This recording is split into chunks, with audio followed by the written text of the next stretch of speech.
Bé, bona nit. Dir-vos que per mi parlar és una medecina. Parlar i ser escoltat doncs és una de les coses que em reconforta, no? Per això doncs, us agraeixo molt que tingueu aquesta atenció amb mi i amb nosaltres.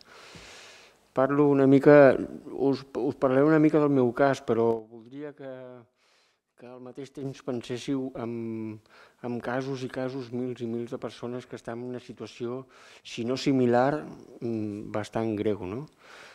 El meu només serviria doncs, per acotar una mica part de la problemàtica.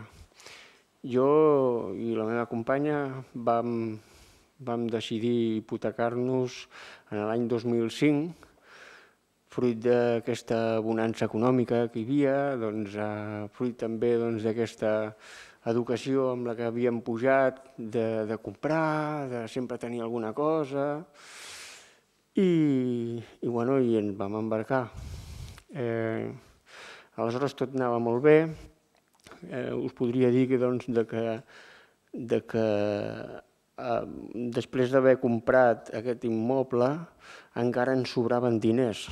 És a dir, que ens van oferir el que fins fèiem durant moltes vegades ho havíem intentat i no ens donaven, no? Aleshores, doncs, amb molta il·lusió vam emprendre aquest camí. El problema va ser quan jo soc autònom, doncs quan vaig caure malalt de càncer i tota aquella roda que estava feta perquè tot allò pogués funcionar es va trencar. Es va trencar de manera que ja va ser molt difícil de poder-la agafar, no? La prioritat era la meva salut, aleshores vam deixar de pagar la hipoteca. Durant quasi 2 anys vam estar intentant parlar amb l'entitat, amb Caja Madrid, perquè arribéssim a un acord, a veure si hi hagués alguna manera de que no ens quedés, o sigui, no se'ns endarrerís la cosa, o sigui, que ens poguessin ajudar a donar la nostra situació, no?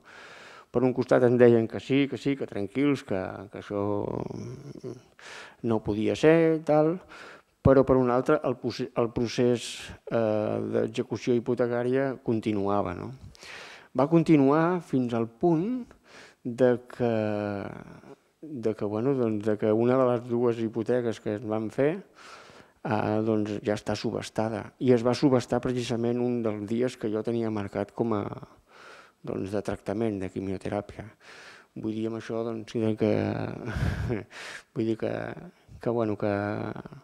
la llei no està feta per fer favors a ningú, sinó que ha de seguir el seu procés, i d'això se n'han aprofitat molts bancs i molta gent, no?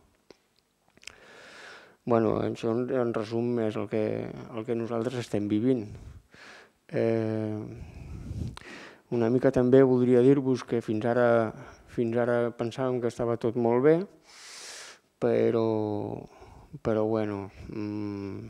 no és cert del tot, tornem a fer proves, tornem a fer coses, sembla ser que hi ha alguna altra cosa, sembla ser que el meu tractament no acabarà aquí, i ho dic no per la queixa, sinó que ho dic perquè fins i tot serà difícil tenir la tranquil·litat necessària com per poder sanar, perquè continuem en conflicte, a pesar que nosaltres no ho volíem. Vull dir que cap afectat deixa de pagar perquè vol. Ningú s'endeuta perquè vol. Sí, una vegada més us vull agrair que m'hagueu escoltat i moltes gràcies, perquè per mi és un medicament. Gràcies.